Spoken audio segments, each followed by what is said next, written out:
Bonjour à tous. Eh bien, prenons un instant aujourd'hui pour lire et méditer un passage du livre du ciel de Luisa Picaretta. Au nom du Père qui m'a créé, du Fils qui m'a sauvé et du Saint-Esprit qui me sanctifie. Amen. Jésus, je me plonge en toi, dans ta divine volonté. Je m'unis à toi, je m'identifie à toi, je me consume en toi. Je fusionne ma volonté dans la tienne et je te supplie, Jésus, eh bien, de vivre dans mon cœur. Viens t'y établir avec le Père, l'Esprit Saint, avec ton royaume, avec ton trône, avec tous tes actes divins, tes attributs divins. Et s'il te plaît, Jésus, utilise mes mains, mes pieds, mes regards, mes paroles, mes pensées. Utilise-moi complètement, mes battements de cœur, mes respirations, mon souffle, pour ta gloire. Vraiment que tout puisse t'amener de l'amour, que tout puisse t'amener de l'adoration, des louanges, que chacun de mes mouvements conscients et inconscients puisse être fait par toi, Jésus, puisse être fait pour toi, pour ta gloire, celle de ton Père, celle de l'Esprit Saint, et puisse être fait immergé en toi, dans ta divine volonté. Je voudrais devenir entre tes mains, Jésus, un instrument de paix, d'amour et de miséricorde. Alors prends les commandes de mon existence, ne me laisse pas toute seule, je suis vraiment trop faible, je veux rester unie à toi. Donne-moi cette grâce de la vie dans la divine volonté, donne-moi la grâce de la souvenance, de pouvoir t'appeler à chaque instant de la journée, pour que tu puisses venir faire les choses en moi. Donne-moi la grâce de l'humilité, que je puisse vraiment mourir chaque jour un peu plus à moi-même, que ma volonté propre puisse être crucifiée pour que ce soit toi qui prennes toute la place en moi, que ce soit ta vie divine qui puisse croître en moi et que ta divine volonté puisse agir et opérer à chaque instant à partir de toute mon humanité. Merci Seigneur pour tout ce que tu donnes à chacun, pour vraiment ces grâces et ces bénédictions avec lesquelles tu nous combles à chaque instant. Merci Seigneur, merci avec tes propres remerciements.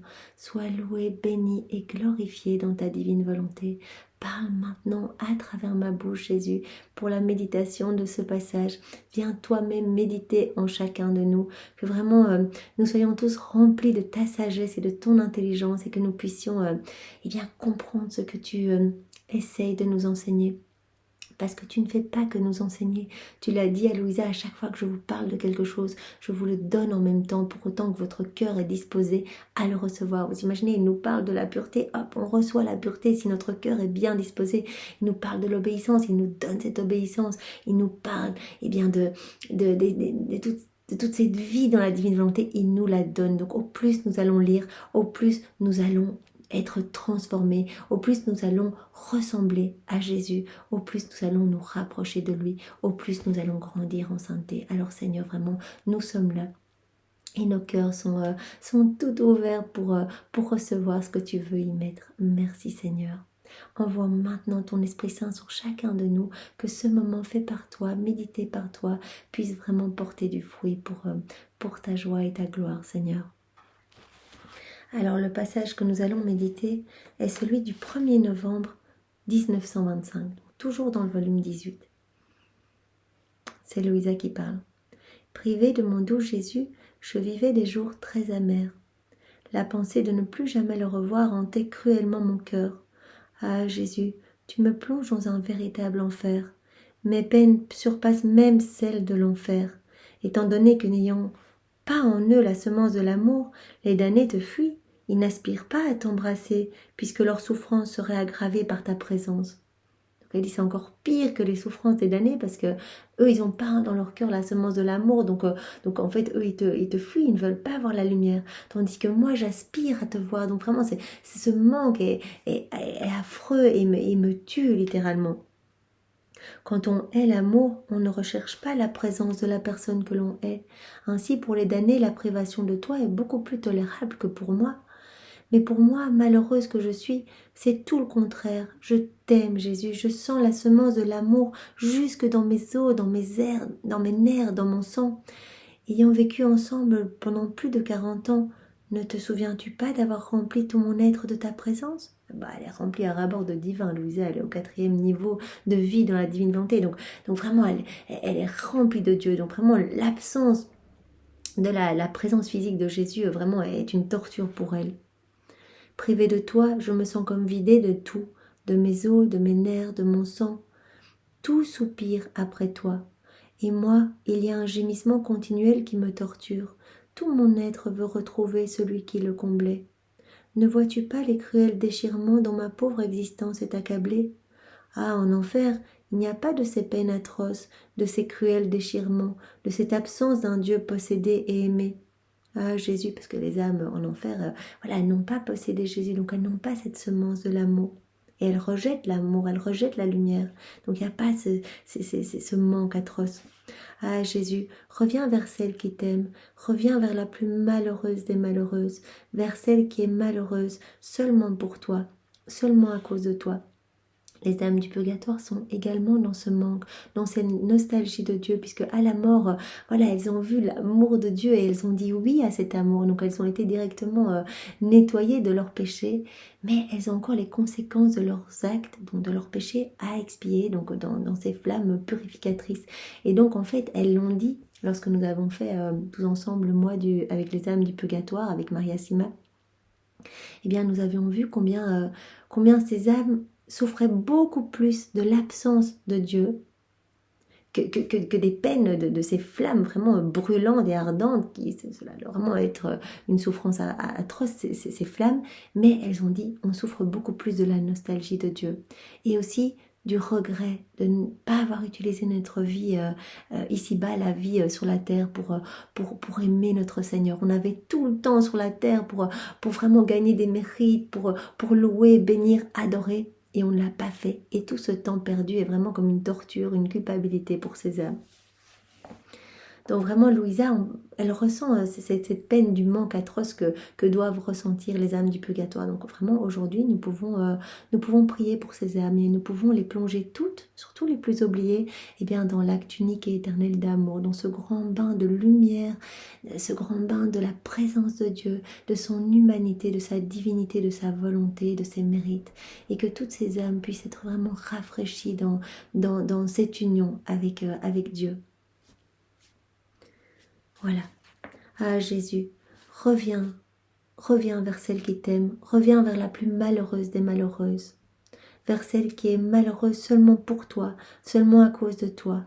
Ah, je peux le dire, toi seule m'as rendue malheureuse, je ne connais pas d'autre malheur. Donc Louisa, son plus grand malheur, c'est quand elle ne voit pas Jésus, puisque Jésus est son tout, qu'elle est remplie de Jésus. Pendant que je nageais ainsi dans cette triste mer de privation, je me suis arrêtée à considérer les souffrances du cœur de mon Jésus, dans le but de les comparer à celles de mon pauvre cœur. Donc elle regarde le cœur de Jésus, ce cœur qui nous a été représenté vraiment lors de révélations privées à Sainte Marguerite Marie. Donc ce cœur que nous voyons ici couronné d'épines avec une lance. Mais Jésus a dit que ce n'était pas seulement une lance, il y avait 3 lances. La lance de l'amour, donc tous les rejets d'amour, toutes les fois où nous l'abandonnons, où nous ne voulons pas de son amour. Il y a aussi la lance des péchés, donc tous nos péchés. Jésus a tout pris sur lui pour vraiment tous les refaire, les plonger dans son sang, pour vraiment nous reconnecter avec la divine volonté, tous nos actes, nos pensées, nos paroles, tout ce qui est en rupture avec sa volonté divine. Et il y a la lance des Juifs. Donc ce cœur tout brûlant d'amour, vous voyez ces flammes qui débordent de ce cœur. Eh bien Jésus nous a montré cet amour pour chacun de nous. Et donc Louisa, elle compare son cœur tout blessé, tout triste de la privation de Jésus avec le cœur lacéré de Jésus. Mais au lieu de trouver du réconfort dans la pensée des souffrances de mon Jésus, mes propres souffrances s'amplifiaient, ce qui m'amena à penser que mes souffrances surpassent celles de mon Jésus, étant donné que, bien que très grandes, ces souffrances lui sont infligées par des êtres finis, alors que les miennes le sont par un être infini, un Dieu. Il dit, les souffrances de Jésus, ça lui a été donné par ses bourreaux, les ennemis, par des êtres finis, des créatures, tandis que moi, ces souffrances-là, ça m'est donné par Dieu, qui est un être infini. Donc mes souffrances sont plus grandes encore que ses souffrances. C'est bien sûr ce qu'elle pense, parce que nous savons que Jésus a souffert dès l'instant, dès la seconde 1 de sa conception, de son incarnation dans le sein de Marie jusqu'à sa mort. Et c'est vraiment sa divinité qui a imposé toutes ces souffrances à son humanité pour refaire toutes nos vies. Donc vraiment, ses fibres les plus intimes étaient consumées, mais vraiment elle souffrait, mais toutes ses fibres ont été crucifiées par sa divinité, mais continuellement, continuellement. Même quand Jésus était petit, qu'il faisait ses petits jeux avec ses cousins, qu'il cueillait des fleurs, etc., il était déjà en train de mourir continuellement pour nos fautes, pour tous nos actes vraiment déconnectés, pour tout ce qui résultait vraiment de nos volontés propres. En effet, Jésus ne peut subir, donc ça c'est ce que Louise a dit, Jésus ne peut subir la souffrance d'être quitté par un Dieu, pas plus qu'il ne peut se quitter lui-même. Par conséquent, il ne peut subir la souffrance qui surpasse toutes les souffrances, celle d'être privé d'un Dieu. Il se dit, moi je souffre la privation de Dieu, et Jésus, lui, n'a pas pu souffrir ça, ce sentiment d'être privé de Dieu. Même son cœur transpercé ne pouvait subir cette souffrance-là. De plus, si grandes que soient les souffrances que lui infligent les créatures, elles n'amoindrissent pas sa souveraineté, ne l'amoindrissent pas lui-même et ne l'empêchent pas de demeurer l'être éternel, immense, infini, aimable et adorable qu'il est. Il se dit que voilà, malgré les offenses des hommes, ça ne va pas amoindrir sa souveraineté et sa puissance. Quant à moi je n'ai aucune souveraineté, se dit Louisa, aucune domination. Et privée de Jésus, moi je suis complètement diminuée. Alors que Jésus, s'il y a des offenses, je pense qu'il n'est pas diminué, il a toujours vraiment sa souveraineté. Tandis que moi, comme j'ai pas de domination ni de souveraineté, eh bien moi directement, cette privation de Jésus, ça m'amoindrit complètement. Je me sens diminuée, je me sens mourir complètement. Vois donc Jésus à quel point mes souffrances sont plus grandes que les tiennes. Ah, tu connais les souffrances que les créatures te causent, mais tu ne connais pas les souffrances qu'un Dieu peut causer à ses créatures, à quel point la privation de toi peut leur être pénible. Ce que j'ai écrit ci-dessus donne une bonne idée des sottes pensées qu'entretenait mon pauvre esprit. Je me disais qu'aucune souffrance ne peut se comparer à la souffrance d'être privé de Jésus. C'est ça que Louisa pensait. Une souffrance incommensurable, sans commencement ni fin. Autant que Jésus est grand, autant est grande la souffrance de son absence. Donc voilà, elle se dit, voilà, ma souffrance, il n'y a rien qui peut dépasser cette souffrance puisque c'est vraiment la privation de Dieu en fait, être séparé de Dieu. À la suite de ces pensées, mon pauvre cœur était sans vie. Afin de ne pas poursuivre avec ces pensées stupides, je me suis efforcée de ne plus comparer mes souffrances avec celles de Jésus et de passer à autre chose. Je l'ai prié pour qu'il me donne sa force. Comme la souffrance d'être privé de Jésus a un accent mystérieux et divin, que n'ont pas les autres souffrances, et qu'elle a un poids plus lourd que toutes les autres souffrances mises ensemble, j'ai prié Jésus pour que dans sa bonté, il accepte ma souffrance, et que, à travers elle, il m'accorde la plus grande des grâces, que tous connaissent sa très sainte volonté, et que par son accent mystérieux et divin, elle résonne dans tous les cœurs, et les appelle à vivre en elle, en écrasant de son poids la volonté humaine, les passions et les péchés, de sorte que tous puissent la connaître et l'aimer, et comprendre ce que signifie la perte d'un Dieu. Donc elle se dit, tant qu'à souffrir cette souffrance atroce qui me fait littéralement mourir, eh bien je vais l'offrir, je vais l'unir aux souffrances de Jésus, pour que mes peines, mes souffrances portent les fruits des souffrances de Jésus, et que vraiment puisse s'établir le royaume de la divine volonté. Donc elle offre ses peines pour que toutes les âmes puissent s'unir à Jésus, et que la divine volonté puisse être opérante et agissante dans tous les cœurs. Vraiment que les volontés humaines puissent être totalement pulvérisées, puissent être écrasées sous le poids de la divine volonté. Que les passions, les péchés, les mauvais comportements puissent se volatiliser. Et que l'homme puisse connaître et aimer la divine volonté. Et que tous puissent comprendre ce qu'est la perte de Dieu. Comment arriver à écrire tout ce qui m'est passé par la tête? Ce serait trop long, et d'ailleurs j'aurais bien préféré tout garder sous silence. Mais l'obéissance s'est imposée, et j'ai dû procéder. Cependant, j'ai fini par me sentir épuisée et incapable de continuer. Alors mon doux Jésus a surgi de mon intérieur. Il était tout exténué, et avait la bouche remplie de sang. Le sang était si abondant qu'il pouvait à peine parler. Le regard triste, il demanda mon aide. Devant sa souffrance, j'oubliais la mienne. En fait, puisqu'il était avec moi, je ne souffrais plus, et je l'ai supplié de me laisser souffrir avec lui. Donc, Louisa, elle souffre quand elle ne voit pas Jésus, mais elle offre ses souffrances pour que vienne le règne de la divine volonté. Mais quand Jésus vient en souffrance, elle partage également ses peines. Elle lui demande vraiment qu'il puisse déverser dans son cœur à elle, eh bien, toutes ses peines à lui. Je l'ai supplié de me laisser souffrir avec lui. Après que nous eussions souffert un moment ensemble, le sang disparut de sa bouche, et voyant à quel point son absence m'avait affecté, il me serra sur lui et s'étendit en moi pour me remplir de lui. Donc Jésus vraiment souffre avec nous quand nous souffrons, quand nous sommes dans la peine, dans la désolation, quand nous traversons peut-être un peu le désert spirituel. Eh bien Jésus est à côté de nous et vraiment il vient nous remplir de sa présence, même si nous nous sentons vides, nous nous sentons seuls. Eh bien Jésus est là et il souffre tout avec nous. Il me dit, pauvre fille, comme tu es affaiblie, et pour cause, puisqu'en fait, la souffrance d'être privée d'un Dieu est la plus grande de toutes les souffrances. Ainsi, la force de ma volonté était nécessaire pour que tu puisses l'endurer. Donc Jésus, eh bien, il dit à Louisa, si tu es encore en vie maintenant, puisque cette souffrance est vraiment très douloureuse d'être privée de moi, eh bien, je t'ai donné la force avec ma divine volonté, la force de ma volonté pour que tu puisses rester en vie et endurer cette peine et l'unir à mes peines à moi, pour que vraiment s'établisse le règne de ma divine volonté. Mais sais-tu ce que signifie souffrir dans ma volonté ? Tes souffrances coulaient partout où ma volonté se trouvait sur la terre, dans le ciel, en les saints et les anges. Tous te regardaient et t'aidaient. Et si le paradis avait été capable de souffrir, leur joie et leur félicité se seraient changées en souffrance. Donc vraiment le fait d'avoir uni ces souffrances qui étaient atroces à celles de Jésus, eh bien cela a rempli le ciel et la terre des souffrances de Jésus, en fait des souffrances rédemptrices avec tous ses fruits, tous ses cadeaux, tout ce qu'il a gagné pour chacun de nous. C'est comme si son sang avait recouvert toute la terre et toutes les âmes du ciel, les saints du ciel, etc. Tous te regardaient et t'aidaient. Et si le paradis avait été capable de souffrir, leur joie et leur félicité se seraient changées en souffrance. Mais incapables de souffrir, tous imploraient des grâces pour toi. Les souffrances des âmes qui vivent dans ma volonté sont la croix de tous, satisfont pour tous, et changent en rosée céleste la fureur de la justice divine. Donc vraiment, le fait d'unir sa croix à celle de Jésus, cet enseignement est vraiment sur l'acceptation de nos peines, de nos souffrances, quelles qu'elles soient.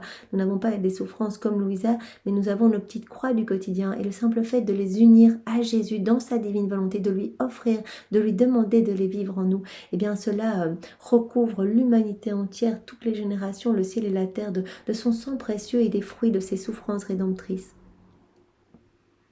Voilà. Donc, tous les anges, les saints imploraient des grâces pour toi, Louisa, qui unissait tes peines aux miennes. Les souffrances des âmes qui vivent dans ma volonté sont la croix de tous, satisfont pour tous. Donc, les souffrances offertes vont obtenir des grâces, mais énormes pour tous les hommes, et elles vont réparer et satisfaire pour tous. Et elles vont changer en rosée céleste la fureur de la justice divine. Donc le simple fait d'offrir ces peines dans la divine volonté va apaiser la justice divine, calmer, comme dit Jésus ici, la fureur de la justice divine et la changer en rosée céleste, en rosée bienfaisante pour l'humanité. Par conséquent, prends courage et ne quitte jamais ma volonté.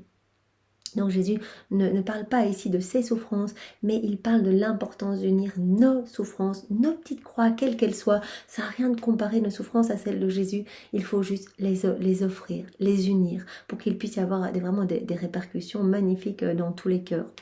Je restais confuse, je m'attendais à des reproches de Jésus à la suite de mes folles pensées. Quand Louisa pensait qu'elle souffrait plus que Jésus. Jésus, non. Il se concentre juste sur le fait de dire, voilà, finalement, ne compare pas tes souffrances aux miennes, qui sont incomparables, mais concentre-toi juste sur cette union. Et vous voyez, quand Louisa a commencé à se perdre dans ses pensées, eh bien, elle a reçu les grâces, les bénédictions de Jésus et de tout le ciel. Comme Jésus dit ici, tout le ciel était vraiment là à implorer des grâces supplémentaires pour toi, pour que tu puisses vraiment te recentrer et rester uni à moi. Vous voyez, c'est ça, c'est cette union dans les joies, dans les réparations, dans les prières, mais aussi dans nos souffrances et nos peines. Les souffrances étant vraiment des cadeaux de prédilection, d'amour pour chacun de nous. Jésus nous dit que par la souffrance, il décape nos âmes de tout ce qu'il reste de mauvais, en fait. Et pour nous, c'est vraiment la voie royale pour la sanctification, parce que par nos souffrances, Jésus peut continuer à souffrir en nous et peut donc sauver beaucoup d'âmes. Donc je m'attendais à des reproches de Jésus à la suite de mes folles pensées, mais rien ne survint et nous restâmes dans une paix parfaite. Bien, merci Seigneur pour cet enseignement et donne-nous cette grâce de pouvoir souffrir tout par amour pour toi, de pouvoir porter nos croix en union avec toi. Nous te présentons nos épaules aujourd'hui et nous voulons vraiment eh bien, nous unir à ta maman, nous unir à Simon de Cyrène sur ce chemin du calvaire, à Sainte Véronique pour porter avec joie et amour toutes nos souffrances et t'accompagner dans tes peines, Seigneur, que tu puisses vraiment utiliser nos vies comme voilà, des extensions de ta propre vie. Merci Seigneur, sois loué, béni et glorifié au nom de tous dans ta divine volonté. Au nom du Père et du Fils et du Saint-Esprit. Amen. Soyez tous bénis et passez une belle journée dans la divine volonté. Au revoir.